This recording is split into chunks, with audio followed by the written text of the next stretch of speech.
actually perfectly leads to another example that we discussed on the kind of like when you get so anal about position that we had that example of the spine and that attempt that we oftentimes hear or see that people are like, oh, you have to keep like your spine completely straight. And then you do bring the example of the toddler squatting, for instance, where we do see something else than that picture perfect straight spine or that double S shaped spine. Tell us a bit more about that. Mhm.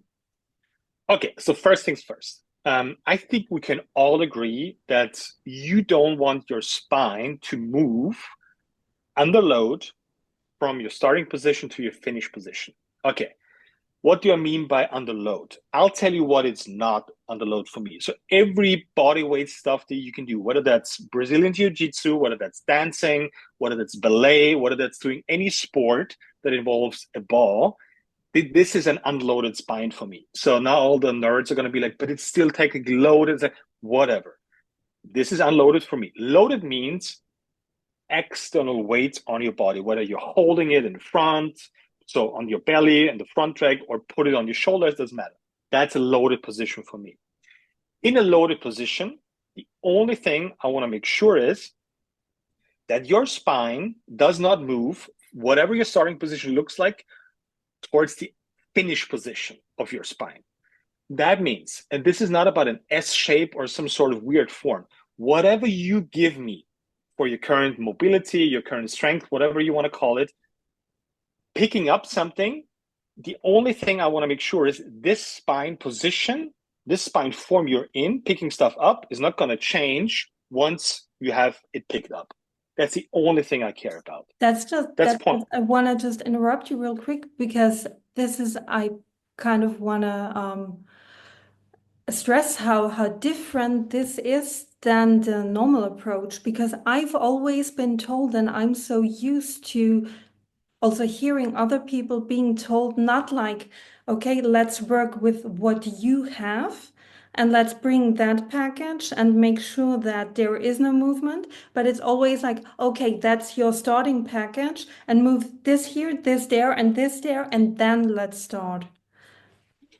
Yeah, but I think we have it flipped around because what happens is because we have an ideal shape of an S shape of a spine. And this is okay, this is right now the common sense is okay, this needs to be maintained no matter what you're doing. And I think that's fundamentally wrong. That's really fundamentally wrong. And we can go into depth about this because your spine is going to change that S shape as soon as you load it, if you like it or not. If you want to pick something up off the floor, it is going to change. There's no way you can pick something off the floor with an S shape of your spine. It's not meant to be. If you watch a kid, a toddler, pick stuff up, yes, it tries to stay upright with its upper body and squat down. But as soon as it gets quote unquote too heavy for squatting it up with a straight back, it leans over, brings the knees back over your heels. That's just what we talked about because that's max hamstring and glute engagement. Kids are smart. They have no clue about this, by the way. They just do it. That's max hamstring and glute engagement. They bring their hips up to get even more engagement. And then they're in a what us super smart adults would say compromised position of your spine. Mhm. That couldn't be further from the truth. Any spine position is fine. Any, as long as you don't change it from start to finish, right? What's being done right now is we're either not increasing the load that people can pick off the floor, so they getting close to the perfect position, which guess what? It's not delivering them progress and they're going to stop training because it's boring and they don't see progress. Who knew? So you got to keep them super safe while using light weights and making them look perfect, but they die inside, they have no progress and soon lose motivation. There's a great quote which says most people die at 25, but they don't get buried until they're 75. Mhm. And I think that's the current approach in training. Like uh, training involves risks. Yes, get over it. My job is to make sure I'm going to reduce the risk as much as possible. But it's stupid to assume that it's going to be zero risk while training. Welcome to life, by the way, right? You can go through life and just, oh, I'm not going to pick up anything heavy. My back could hurt. And you know what? You're going to fuck up your back by doing this because at some point in your life, you're going to be forced to pick something heavy up. If a family member falls over in a burning house, you're not gonna like. There's no choice. There's no choice in picking something up if you're living life. I'd rather prepare you for it than pretend we're gonna be in picture perfect positions. We're gonna barbell deadlift 20 kilos, and you're looking great. You're looking fine, exactly, and you're killing progress and your soul in the same process. So that's not where I'm heading towards. My thing is what we're looking for in lifting natural objects that fit in between your hands. That's what we did until 150 years ago, until the barbell showed up. This happens what I call with an ape shape of your spine. An ape shape is a slightly rounded upper back. That's the fucking strongest position of your upper back. Look at strongmen picking up stones. Look at people deadlifting 500 kilos. Nobody overextends or extends their upper back.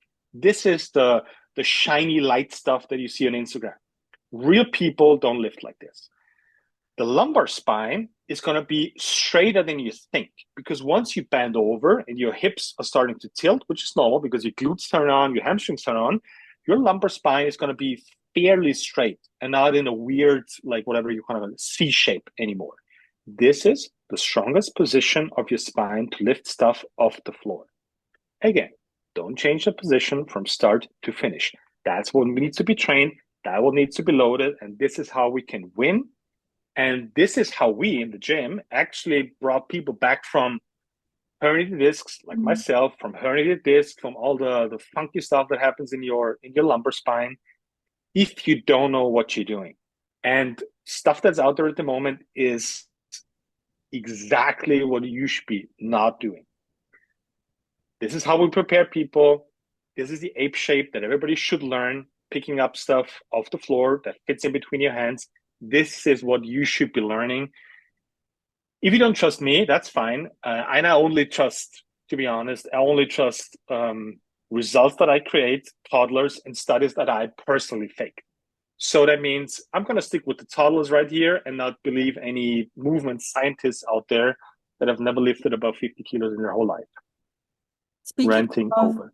speaking of herniated discs, what are your go-to measures and your go-to exercises when you meet someone, for instance, in the gym, who has had a herniated disc and is now coming back to training? Okay. The first thing you have to realize, and I had a herniated disc, I got carried out of my own gym 7, 8 years ago, like that bad. Like I couldn't move. Somebody literally brought me in the car. I was on the back seat in super pain. So I know where this is coming from, and I've experienced it myself. The first thing you have to realize is this is A, it's not fate. B, it's about learning stuff that you have no clue about. And this is exactly where I was 7, 8 years ago. I didn't know about anything about positions and muscles that move bones somewhere and bones setting up muscles so they can actually do their job. So you have to get rid of this is a dangerous position. There is no dangerous position. It's just you're maybe too unknowledge, and that's fine. And I'm going to help you gain a little bit more knowledge. There's no bad position. There's no overextended spine. There's no underextended spine. There's no forget about all this. You have to learn two things: where bones should be and where those bones should be moved by muscles and which job they have to do. Once you learn that, there's no dangerous position at all out there. This is a different approach than avoiding stuff, right? I know it's psychologically hard because once you have sharp lower back pain, like myself, bending over, I snatched 120 kilos. Not sure. I snatched 105 kilos. Let's be realistic here. I snatched 105 kilos. And once I caught it, like it immediately hit my lower back. And I was done. I was out. So that means that position in my brain is now associated with a Mhm. lot of pain, with a trauma, which is pretty obvious because it actually happened. So the most natural thing now is to avoid the position. I get it. That's human. That's normal, but it's not the way to get out of there. Um, there's only one way out, and that way is through. But not that stupid in either the lowest stimulus possible, laying on the floor and breathing in, nor going back to snatching immediately with 100 kilos. There's a lot of stuff you can do in between. So getting used to using your obliques, getting used to doing stuff like in the tremendous strength template, like the sushi stick the sushi stick exercises, like just learning how to stabilize your hips using your obliques, learning how to use it in all different kinds of shapes and forms with the three jobs, stabilizing, producing, and absorbing. This is the way out of unknowledge and being a victim, being the prey for either an exercise or a movement or, I don't know, life that's happening to you. It's not fate. It's just we have to realize nobody educated us on movement. Who educated you on movement? Nobody. You're just doing sports. And I want to add to this, I want to educate a little bit more so you have it under control if shit happens. That's fine. So for anyone, for instance, who is on the traveling circus where all the templates can be found, it's a good go-to, I guess, to start with the trunk template. And would you also say with the Holy Hip Healer, or am I wrong there? Yes, all three templates, whether that's the shoulder template, the sexy shoulder, the whole hip healer, because it all works together. Most people don't have a lower back issue. They have actually a neutral pelvis issue. So they're always tilting their pelvis under load, which creates tremendous force and shear forces on your lower back.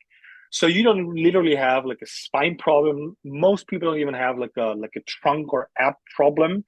They have they cannot stabilize the hips.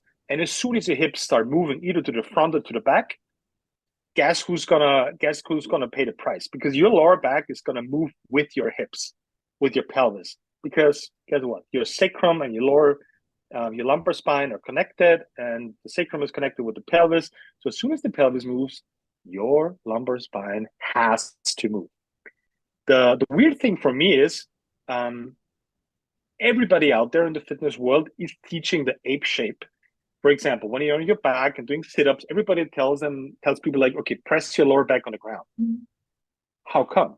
How come we're changing the S-shaped position where we're on the floor trying to reach our trunk muscles?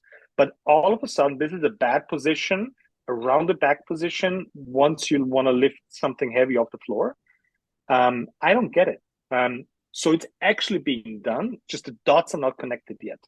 But that's what I want to help, connect the dots and have you or anybody else out there have less back pain and have a roadmap and have a path that you can control out of there. So you're not reliant on other people, no matter if it's a fitness coach, no matter if it's a doctor, no matter if it's a physio.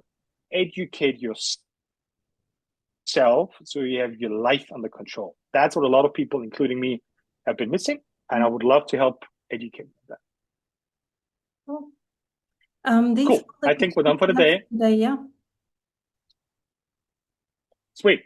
Good questions. Bring them on. I hope these videos help you guys out there. Send us questions, like the videos or don't like the videos, no matter what. Give us feedback, right? Too complicated, different stories, different sports, different problems. Bring it on. We'll talk about it, and I guess we'll see each other next week.